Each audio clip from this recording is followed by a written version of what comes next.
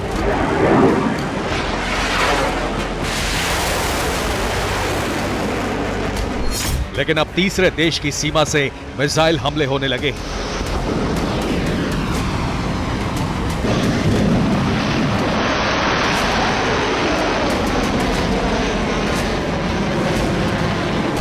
ये इजराइल की वायु सीमा में प्रवेश करने की कोशिश करती हूती की मिसाइल है।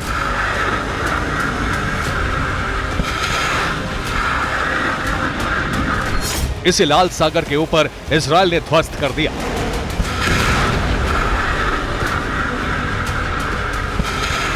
इकतीस अक्टूबर की रात को हूती ने एक के बाद एक कई बैलिस्टिक मिसाइलों से इजराइल पर हमले किए।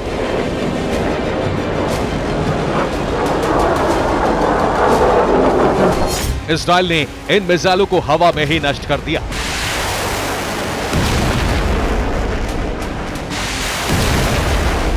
हूती संगठन अरब देश यमन में सक्रिय है। यमन की सीमा से हूती ये मिसाइल हमले कर रहा है, जो लाल सागर से होते हुए इजरायली सीमा में प्रवेश कर रही है।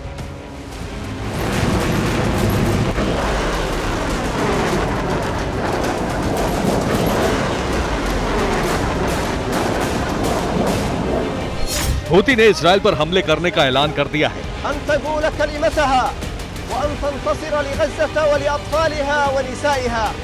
ये है हूती संगठन का प्रवक्ता ब्रिगेडियर जनरल याह्या सारी। इसने इजराइल से जंग का ऐलान कर दिया है।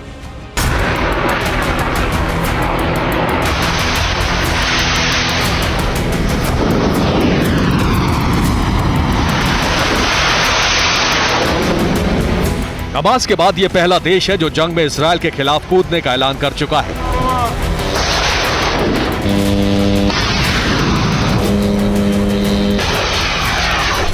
बात इतनी ही नहीं है, हूती का टारगेट है इजराइल में विनाशक रेडिएशन बवंडर।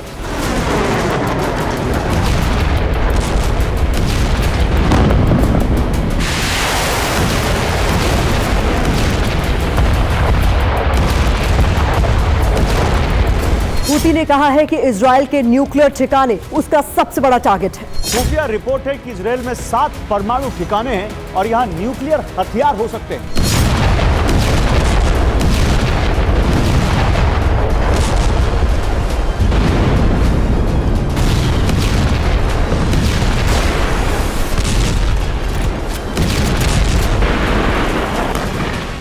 Federation of American scientist, centre for non proliferation studies और कार्नीज एंडाउमेंट फॉर इंटरनेशनल पीस की रिपोर्ट है कि नेगेव रेगिस्तान में दिमोना नाम का एक न्यूक्लियर रिसर्च सेंटर है। यहाँ प्लूटोनियम का प्रोडक्शन और हथियारों से संबंधित इंफ्रास्ट्रक्चर है। इजराइल का दूसरा हथियार भंडार एलाबन में है। यहाँ टैक्टिकल न्यूक्लियर हथियार रखे होने की रिपोर्ट है। कफार जखारिया इजराइल का संदिग्ध न्यूक्लियर मिसाइल बेस है।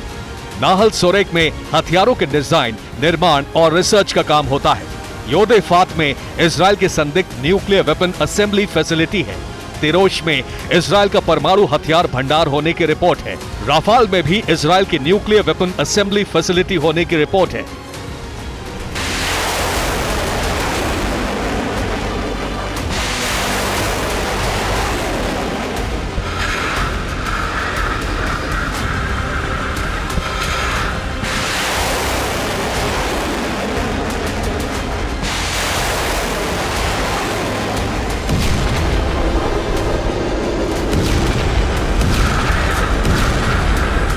इजराइल आधिकारिक तौर पर परमाणु शक्ति तो नहीं है, लेकिन दुनिया भर की खुफिया एजेंसियां मानती हैं कि उसके पास परमाणु हथियार है और ये सारे परमाणु ठिकाने हूती के निशाने पर हैं।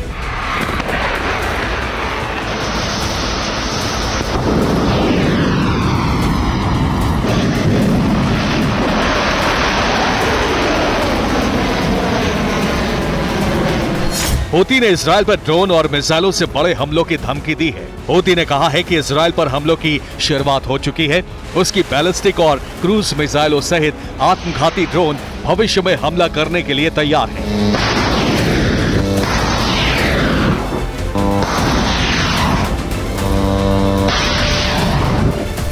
हूती अरब में हिजबुल्लाह के बाद सबसे बड़ा हथियार बंद संगठन है और उसके पास बहुत बड़ी ताकत है।